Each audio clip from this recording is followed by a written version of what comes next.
Hello viewers, আসসালামু আলাইকুম। আজকে আপনাদেরকে লেয়ার মুরগির মজাদার একটি রেসিপি নিয়ে উপস্থিত হয়েছি। প্রথমে চুলায় একটি প্যানে তেল গরম করে কিছু আস্ত জিরা দিয়ে দিলাম।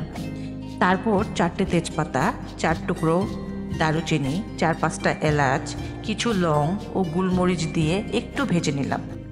এরপর এখানে 1 কাপ পরিমাণ পেঁয়াজ কুচি দিয়ে লাল লাল করে ভেজে নিলাম। এরপর পরিমাণ মতো লবণ দিয়ে দিলাম। তারপর এখানে 2 চামচ রসুন বাটা, 1 চামচ আদা বাটা, 1 চামচ পেঁয়াজ বাটা দিয়ে ভালো করে ভেজে নেব, যেন কাঁচা গন্ধ না থাকে।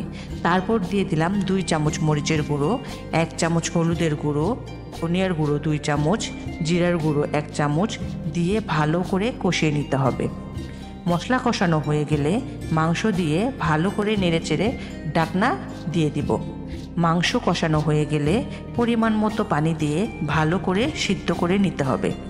ভালোভাবে সিদ্ধ হয়ে গেলে 1 চা চামচ ভাজা জিরার গুঁড়ো দিয়ে ভালো করে নেড়েচেড়ে ঢাকনা দিয়ে ঢেকে 2-3 মিনিট জাল দিয়ে কিছুক্ষণ রেখে চুলা বন্ধ করে দিবেন।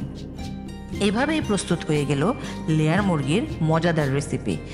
এখন চুলা থেকে নামিয়ে পরিবেশন করুন। ভিডিওটি ভালো লাগলে অবশ্যই কমেন্ট এবং শেয়ার করবেন। ধন্যবাদ ভিউয়ার্স। নেক্সট টাইম আরও নতুন নতুন রেসিপি নিয়ে আপনাদের সামনে হাজির হব ইনশাআল্লাহ।